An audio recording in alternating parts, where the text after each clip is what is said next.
you're not feeling well, just stay home. Otherwise, you might end up in the Tribune. It was an unseasonably warm Friday towards the end of April 2004, and I was almost done with my freshman year at St. Patrick High School, an all-boys Catholic school on the northwest side of Chicago. And I woke that morning with a bad headache and a sore throat. I should have just asked my mom to let me stay home, but I craved that sweet, perfect attendance award.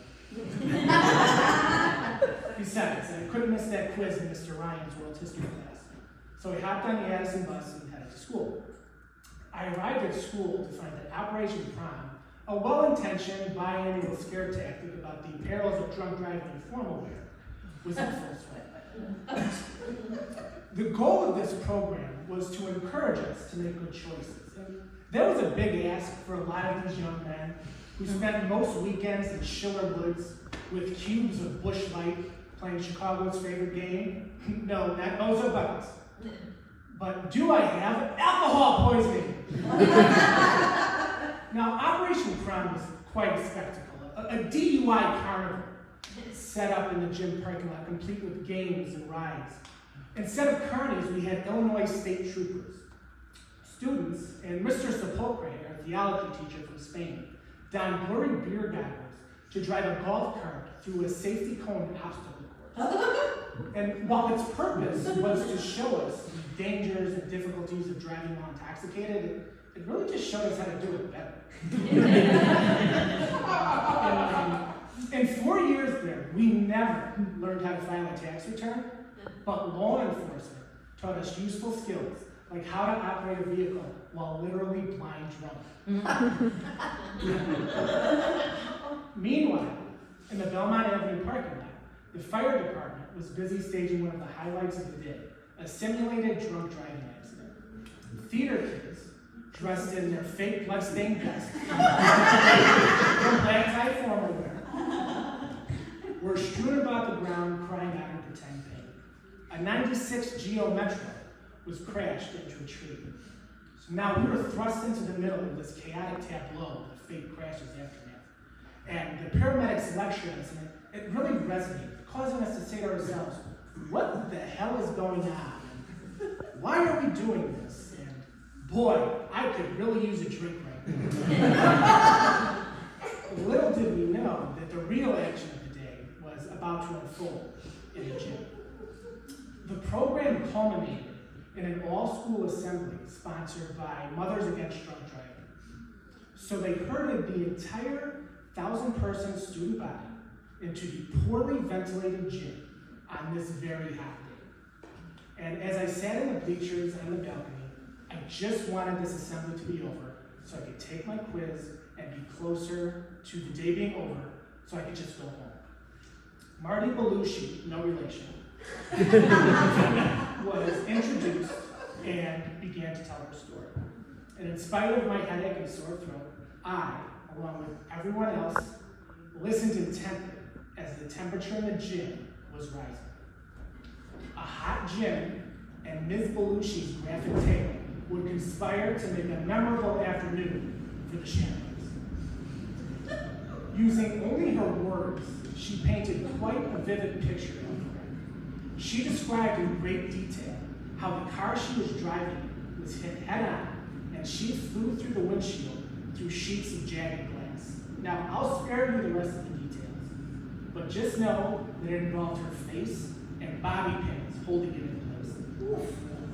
So, as you might have guessed, we never made it to the visual presentation. After hearing about her face-off, things really started to go off the rails. From the balcony to the gym floor, one student after another began fainting. Starting with my friend Anthony. He fell faster than the stock market after a tariff. And to quote our school president, Brother Conrad, they were dropping like flies in the bleachers and puking in buckets. The teachers did what they could to keep us calm, saying things like, hey, Jaguar, stop fainting.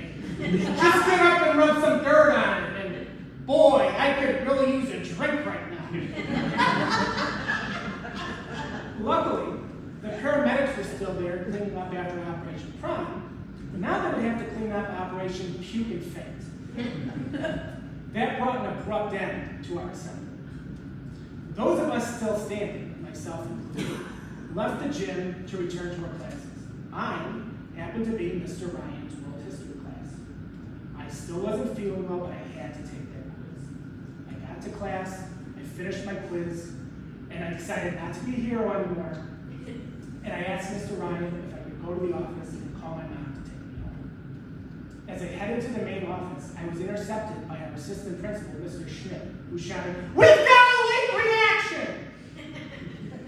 Before I could explain that it was just a sinus infection, he and a student teacher grabbed me underneath each arm and whisked me into one of the many ambulances waiting outside.